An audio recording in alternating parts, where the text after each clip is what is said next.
Sadhguru, I read in the Mystics Musings that you clapped at the time of Dhyana Linga consecration and there was a crack on the linga.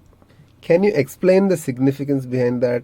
And is it the sound or is it something else? You want me to clap now?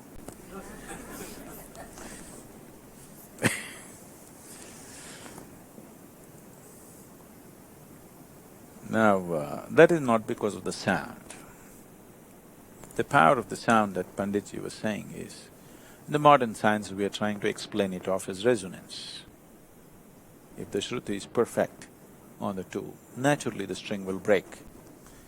As he was saying, the bridge breaking up is a classic example in every textbook, you know. Two soldiers are walking and a bridge which can take tons of weight will collapse just because two men are walking in unison.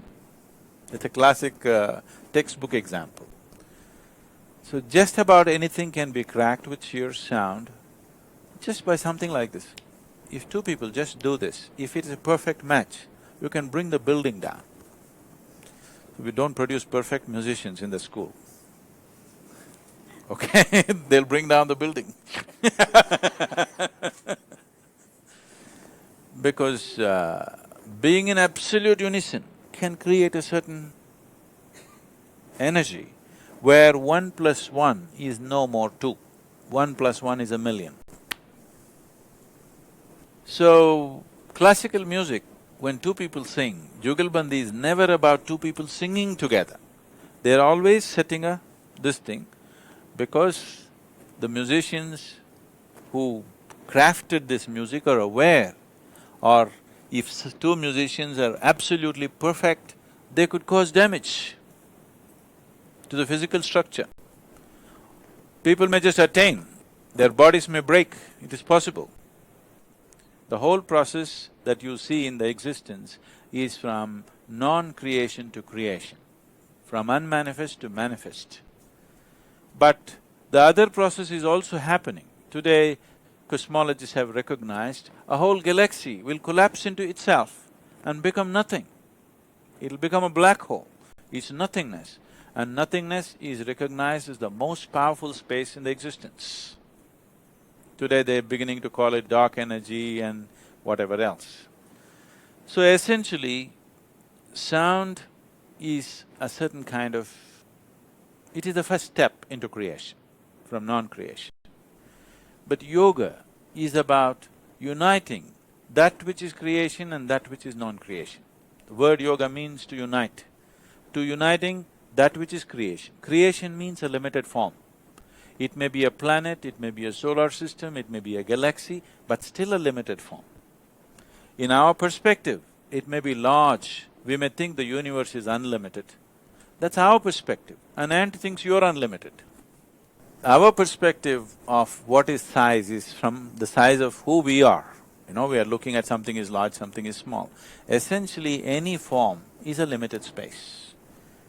So, yoga means to unite that which is limited with that which is unlimited. So, what is a form? To make it formless. But at the same time, we don't want to lose our form, but we want to connect the limited with the unlimited. Yoga means, the other word is to yoke or to unite. So we want to yoke or unite the limited with the unlimited. We want to couple them in such a way that we have the experience of both. That is why we are teaching you Shambhavi. That means it's a twilight zone where creation and non-creation both happening at the same time within you. The process of creation is moving from unmanifest to manifest. But another dimension, which is even more important, is moving from manifest to unmanifest. So this is a culture which recognized the significance and importance of that and held that as the foremost process in the existence. That is why we hold the destroyer as the Mahadeva. Destroyer means he is moving the manifest into unmanifest. So he is held as the highest because here we recognize that is the highest process. Making the unmanifest into manifest is a limited process. Making the manifest into unmanifest is the unlimited process. So that is the reason, though Shiva is a destroyer, he is held as a Mahadeva. So, Cracking of the stone is not because of the sound. I don't even know if it made sound, it made some sound, but it's not the sound, it is a different process. Because if any energy happens at a certain scale, sound gets produced. Have you seen the airplanes sometimes, the fighter jets are going and when they break the sound barrier, boom, like a bomb it goes. All that happened is an object moved faster than what it was from a certain limit, it crossed that limit of speed and suddenly there's an explosive sound, nothing exploded. See, nothing blew, all right, there's no fire, but there is sound. When a jet crosses the sound limit, there is no fire, there's no explosion happening, nothing great happening in the engines of the jet, but still you hear a boom because an energy is created. So, the energy is the basis of the sound. The sound is not the basis of the energy. It's the energy which is the basis of the sound. Because there is energy in this body, I can make these sounds, isn't it? But at the same time, sound is the basis of energy on another level. It is because of sound that energy has happened. When there is no sound, there is energy but it is unmanifest. It is simply there. So today, modern nuclear science is explaining this in a certain way. You can see virtual protons and virtual neutrons being created.